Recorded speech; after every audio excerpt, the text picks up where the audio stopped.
নমস্কার বন্ধুরা, আজকে আমি ক্ষয়ীভবন সম্বন্ধে জানাবো। সংজ্ঞা: উষ্ণতা, বায়ুপ্রবাহ, বৃষ্টিপাত, তুষারপাত ইত্যাদি আবহাওয়ার বিভিন্ন উপাদান এবং নদী, হিমবাহ, সমুদ্র তরঙ্গ ইত্যাদির প্রকৃতি শক্তির সঙ্গে জীবজগৎ ও মানুষের কার্যাবলী সম্মিলিত প্রভাবে ভূপৃষ্ঠের চূর্ণ বিচূর্ণ হয়ে অপসারিত হলে তাকে বলা হয় ক্ষয়ীভবন। ক্ষয়ীভবন তাহলে কি, যে প্রকৃতির যে উপাদান, আবহাওয়ার উপাদানগুলো আছে সেগুলো সাথে নদী, হিমবাহ, সমুদ্র ইত্যাদি জিনিসের ওপরে যে ঘাত প্রতিঘাতে যে প্রাকৃতিক সম্পদগুলি পরিবর্তিত হয়, সেটা যখন জীবজগতে প্রভাব বিস্তার করে সেটাকেই কি বলা হয়? ক্ষয়ীভবন। ক্ষয়ীভবনের শক্তিসমূহ, মাধ্যমসমূহগুলি হলো যেসব শক্তির প্রভাবে ভূত্বক ক্ষয়প্রাপ্ত হয় তাকে বলা হয় ক্ষয়ীভবন। এবার এর কতগুলো আবার কি আছে? মাধ্যম। এই মাধ্যমগুলো কি কি? মাধ্যমগুলি হচ্ছে সূর্যতাপ, উষ্ণতা, বায়ুপ্রবাহ, বৃষ্টিপাত, তুষারপাত, নদী, হিমবাহ, সমুদ্র তরঙ্গ, জীবজগৎ ইত্যাদি। এবার এগুলোর আবার আলোচনা করা হলো। সূর্যতাপ: দিনের বেলায় সূর্যকিরণের ফলে শিলাসমূহ সমস্ত উত্তপ্ত হয়, আবার রাত্রেবেলা সেগুলো কি হয়? ঠান্ডা হয়ে সংকুচিত হয়ে যায়। এটা এইভাবে প্রতিনিয়ত সম্প্রসারণ এবং সংকোচনের ফলে ভূপৃষ্ঠের উপরিভাগে শিলাসমূহ আলগা হয়ে সহজেই ক্ষয়প্রাপ্ত হয়।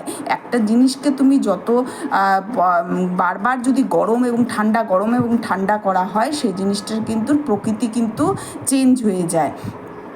যেমন তারপরে কি আছে? বায়ুপ্রবাহ।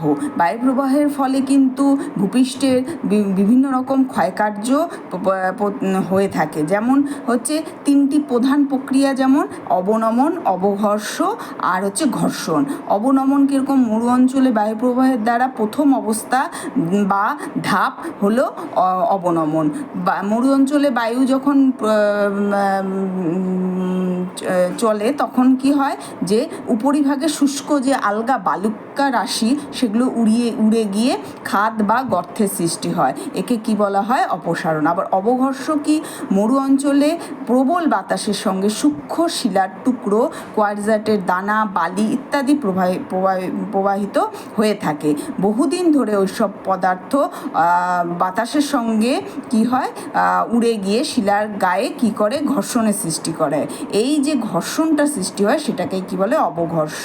এর ফলে মেরু অঞ্চলে বিভিন্ন রকমের কিন্তু ভূমিরূপে গড়ে উঠতে দেখা যায়। আবার ঘর্ষণ: প্রবল বায়ুপ্রবাহে প্রস্তরখণ্ডগুলো পরস্পরের ঠোকাঠুকিতে ভেঙে গিয়ে অবশেষে কি হয়? বালুকা রাশিতে পরিণত হয়। একে কি বলা হয়? ঘর্ষণ। আচ্ছা, তাহলে এখানে তিন রকমের দেখা যায় বায়ুপ্রবাহের ফলে: একটা অবনমন, অবঘর্ষ আর ঘর্ষণ প্রক্রিয়ার মাধ্যমে সৃষ্ট বিভিন্ন রকম ভূমিরূপ। তারপর কি আছে? বৃষ্টিপাত। বৃষ্টিপাতের ফলে ক্ষয়কার্য চালায়। প্রবল বৃষ্টিপাতের ফলে ভূপৃষ্ঠের শিলাস্তর ধীরে ধীরে আলগা হয়ে যায়। এবার বৃষ্টিপাতের আবার তিনটি ভূপৃষ্ঠের ক্ষয় কিন্তু দেখা যায়। একটা হচ্ছে পাতের আকার, ধৌত প্রক্রিয়া, অবঘর্ষ, দ্রবণ। এবার পাতের আকারে ধৌতকরণ মানে এটা কি জিনিস? বৃষ্টি জল ভূপৃষ্ঠের ওপরে যখন পাতের আকারে বয়ে যায় তখন কি হয়? মৃত্তিকার নরম ও আলগা অংশ ধুয়ে যায়।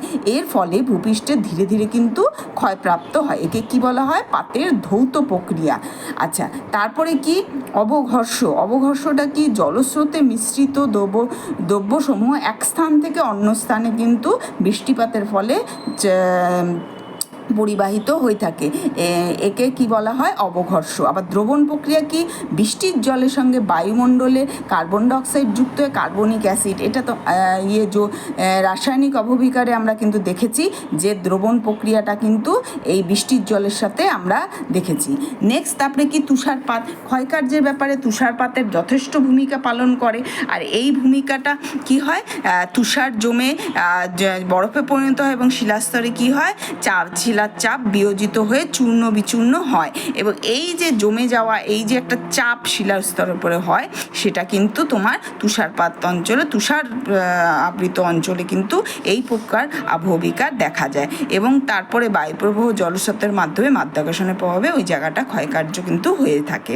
তারপরে নদী ক্ষয় তো অনেকেরই জানা। আমরা নদী যেখান দিয়ে যায় সেদিক থেকে আমরা উপরে পার্বত্য অঞ্চল, সমতল ভূমিতে, মালভূমিতে যে খনন কার্যগুলো আমরা দেখে থাকি, এই নদী ক্ষয় কিন্তু ক্ষয়ীভবনের ক্ষেত্রে যথেষ্ট ব্যাপক ভূমিকা পালন করে। এবার জলপ্রবাহজনিত ক্ষয়, অবঘর্ষ ক্ষয়, ঘর্ষণজনিত ক্ষয়, দ্রবণজনিত ক্ষয়, বুদবুদ ক্ষয়, এগুলো কিন্তু আমরা নদী প্রবাহের মাধ্যমে দেখতে পাই। জলপ্রবাহজনিত ক্ষয়টা কি? নদী প্রবাহ নির্ভর করে জলের পরিমাণ, জলের গতিধারা, যে কতটা স্পিডে আসছে জলটা, এবং সেখানের যে পাথরগুলো স্থানচ্যুত হয়ে যায় এই স্পিডের দরুন। দেখবে তোমরা পার্বত্য অঞ্চলে যখন নদীর জল যতটা স্পিডে আসে তার ফলে কিন্তু পাথরের কিন্তু পরিবর্তন আমরা দেখতে পাই। সেগুলো পাথরগুলো ধীরে ধীরে কিন্তু ধাক্কা খেয়ে খেয়ে ওগুলো কিন্তু স্থানচ্যুত হয়ে থাকে। এভাবে নদীর কিন্তু উপরিভাগে এই জলপ্রবাহের যে স্পিডটা সেটার উপরে কিন্তু অনেকটা ডিপেন্ড করে। পরবর্তীতেও যে জলের যতটা স্পিড তার উপরে বিভিন্ন জায়গায় বিভিন্ন রকম কিন্তু পরিবর্তন হয়ে থাকে। অবঘর্ষণ, নানা প্রকৃতির শিলাখণ্ড জলস্তরে প্রবাহিত হওয়ার সময় নদীর পার্শ্বদেশে তলদেশে ঘর্ষণ করতে করতে এগিয়ে যায়। এই ফলে কিন্তু পার্শ্বদেশ নদীগর্ভ কিন্তু কি হয়? ক্ষয়প্রাপ্ত হয়। একে কি বলা হয়? অবঘর্ষণজনিত ক্ষয়। এরপরে কি আছে? ঘর্ষণজনিত ক্ষয়। নদীর স্রোতের সঙ্গে এগিয়ে চলা প্রস্তরখণ্ডগুলো নিজেদের মধ্যে ঠোকাঠুকি করে, ফলে প্রথমে গোলাকার নুড়ি, তারপরে বালুকণায় কিন্তু পরিণত হয়। দ্রবণজনিত ক্ষয়, নদীর গতিপথে চুনাপাথর বা লবণের আস্তরণ অবস্থান করলে জলে দ্রবীভূত হয়, অপসৃত হয়। একে ক্ষয়কার্য দ্রবণজনিত ক্ষয় বলে। এবার বুদবুদ ক্ষয়, নদীর স্রোতের মধ্যে যদি বুদবুদ সৃষ্টি হয়, বুদবুদের ভেতরে বাতাসের চাপ প্রচণ্ড রকম থাকে এবং নদীর গর্ভে শিলাস্তরে চূর্ণ বিচূর্ণ করে। এই যে আমরা কিন্তু অন্যান্য ক্ষয়গুলো যতটা না সচক্ষে ভালো করে দেখতে পারি, নদীর ক্ষয়কার্য কিন্তু আমরা বেশি পরিলক্ষিত করতে পারবো যদি আমরা একটু লক্ষ্য করি। তারপরে হিমবাহ ক্ষয়। হিমবাহ ক্ষয় শীতল অঞ্চলে, উচ্চ পার্বত্য অঞ্চলে কিন্তু উৎপাটন ও অবঘর্ষণ প্রক্রিয়ার মাধ্যমে সংগঠিত হয়। উৎপাটন কি? হিমবাহের কিছু অংশ গলে গিয়ে জলে পরিণত হয়, তারপর ওই জলের ফাটলের ভেতরে শিলা স্তরে প্রবেশ করে এবং সেটা আবার ঠান্ডা হয়ে বরফে পরিণত হয়, এবং কেলাসন প্রক্রিয়ার মাধ্যমে কিন্তু উৎপাটন প্রক্রিয়াটা হয়ে থাকে। তারপর অবঘর্ষক প্রক্রিয়া কি? হিমবাহের সঙ্গে বাহিত প্রস্তরখণ্ডসমূহ ঘর্ষণের ফলে হিমবাহ উপত্যকা ক্ষয়প্রাপ্ত হয়। এই প্রক্রিয়া অবঘর্ষ নামে পরিচিত। সমুদ্র তরঙ্গের ক্ষয়, আমরা সামুদ্রিক অঞ্চলে গেলে পরে যে আমরা সমুদ্রের পাড়ে কিন্তু অনেক সময় দেখবে অনেক কিন্তু পাথরের যে ক্ষয় সেটা কিন্তু আমরা দেখতে পাই। সামুদ্রিক ক্ষয়কার্যর ভূপৃষ্ঠের অল্প অংশের মধ্যেই সীমাবদ্ধ থাকে, কেবলমাত্র উপকূল অঞ্চল।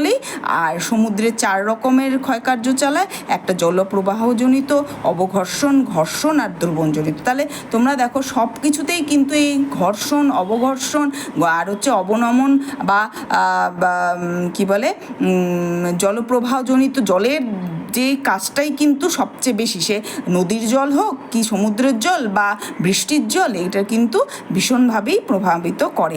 জলপ্রবাহজনিত ক্ষয় সমুদ্র তরঙ্গে সরাসরি আঘাতের ফলে উপকূল ভূমির ক্ষয়প্রাপ্ত হলে তাকে জলপ্রবাহজনিত ক্ষয় বলা হয়, এবং সমুদ্র উপকূলে ফাটলের সৃষ্টি হয় এবং বায়ু অবরুদ্ধ হয়ে প্রবল চাপের সৃষ্টি হয়, বিচ্ছিন্ন হয়ে পড়ে। আবার এর জন্যই দেখবে সমুদ্রের পাড় বারবার বাঁধাতে হয়। হ্যাঁ, নদীর পাড়, সমুদ্রের পাড়, এগুলো কিন্তু এই ঘর্ষণ অবঘর্ষণ প্রক্রিয়ার মাধ্যমেই কিন্তু বারবার সংগঠিত হয়ে থাকে। অবঘর্ষণের ক্ষয় সমুদ্র তরঙ্গের প্রবাহিত কাকর বালি উপকূলে শিলাস্তরে প্রতিনিয়ত ঘর্ষণ করে, এর ফলে উপকূলে শিলাস্তর ক্ষয়প্রাপ্ত হয়। এখানে একটা ইম্পর্টেন্ট জিনিস দেখো, এখানে যান্ত্রিকভাবে সংগঠিত ক্ষয়কার্যের একটি পর্যায় কোরেসান নামে রাসায়নিক উপায়ে সংগঠিত ক্ষয়কার্যের পর্যায়কে বলে কোরেসান নামে অভিহিত। এবার দেখো ঘর্ষণজনিত ক্ষয়। সমুদ্র তরঙ্গে আঘাতে সমুদ্র উপকূলে প্রস্তর খণ্ডগুলো নিজেদের মধ্যে ঠোকাঠুকি বা ঘর্ষণ করে, প্রথমে নুড়ি, তারপরে কাঁকড়, সর্বশেষে বালুকণায় পরিণত হয়। দ্রবণজনিত ক্ষয়, চুনাপাথর, খড়িমাটি, ডলোমাইট এগুলো কি হয়, অধিক ক্ষয়প্রাপ্ত হয় এবং এগুলো জলের মধ্যে কিন্তু মিশে যায়। জীবজগৎ এবং উদ্ভিদ প্রাণীর দ্বারাও কিন্তু রাসায়নিক এবং যান্ত্রিক অবক্ষয় কিন্তু হয়ে থাকে। বড় বড় গাছপালা শেকল ফাটলের মাধ্যমে শিলাস্তরে প্রবেশ করে চূর্ণ বিচূর্ণ হয়।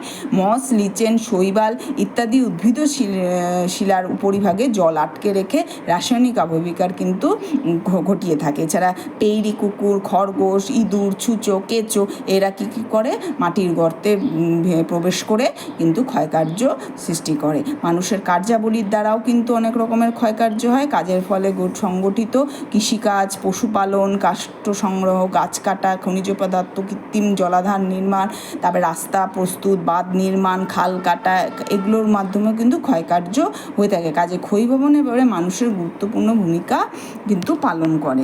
এইগুলো হচ্ছে কী বলে ক্ষয়ীভবন আবহবিকার চ্যাপ্টারটা কিন্তু প্রথম থেকে না শুনলে পরে কিন্তু মাঝখানে এসে কিন্তু বোঝাটা সম্ভব না, তাই আগের ভিডিওগুলো কিন্তু অবশ্যই দেখবে। Thank you.